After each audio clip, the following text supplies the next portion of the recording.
I was in Tennessee this weekend, and Saturday morning I go to, I think it's store number 2 for Cracker Barrel, and I met with the senior vice president and the CEO of Cracker Barrel, and we sat down and we had an interview, and Julie, who has not done an interview since Good Morning America, I kind of said, okay, no more interviews, because it didn't go well.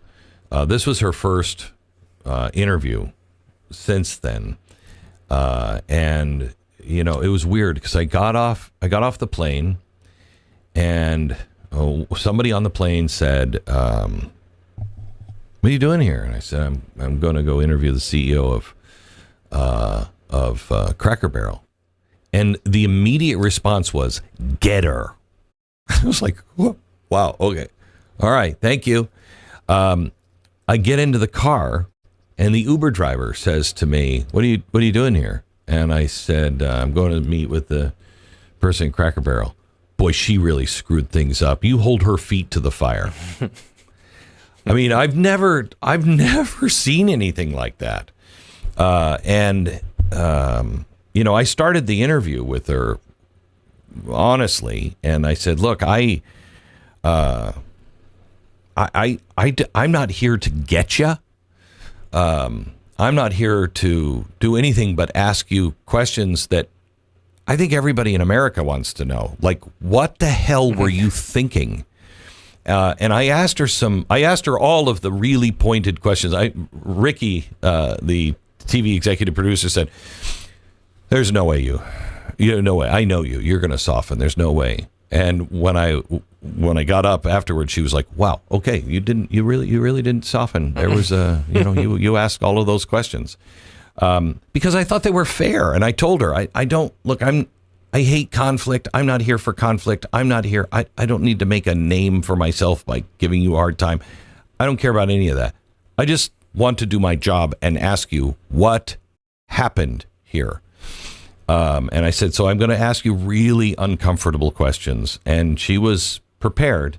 And I think I finally broke through and got the real answer in the end. I think I got the real answer.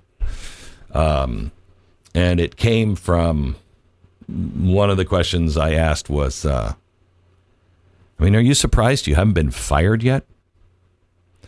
And her response was all telling. It's a fascinating interview you should watch. It's going to happen, I think, Thursday on the podcast. Because I'm mildly surprised that hasn't happened. Not because I don't know. There's a lot of things that she's been accused of and everything else. But just like when you have a situation like this where you're trying a major change and you roll it out a specific way and it does not go well, it's like when you're a general manager of a football team, you make all the, you go through the process, you evaluate all the quarterbacks, you pick the guy, and that guy is a total bust. Like, you usually don't survive it. It doesn't necessarily even mean you went through the process incorrectly, but when you miss, usually something happens like that. Does she feel like she missed like that? Yes,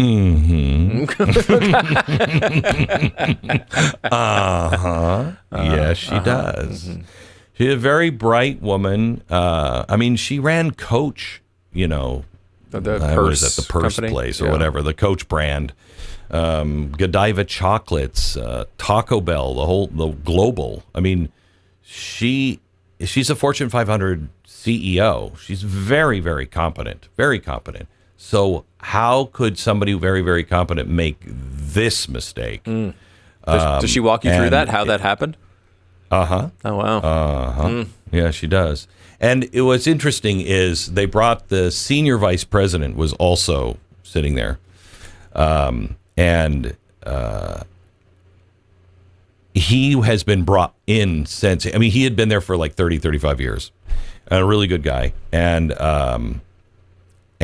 he was one of the voices that was like, while it was happening, like, you guys, hey, everybody upstairs, you shouldn't be doing this. This is a bad idea.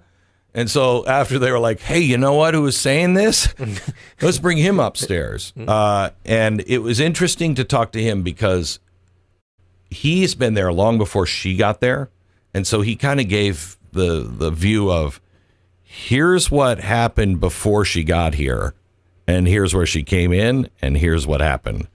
And it's really fascinating. I mean, if you want to hear the real story behind it, and also see somebody, well, I mean, just wait till you hear her answer on. I mean, it was so powerful and so honest when I said, "Are you surprised you haven't been fired yet?" It was a fascinating answer. How many pancakes did you eat? Podcast on Thursday. I didn't eat any. You didn't eat any pancakes? You went to Cracker Barrel headquarters and you ate zero pancakes? It was very difficult I feel to like not order the pancakes. You're the type of guy that eats pancakes by mistake. What do you mean you got none?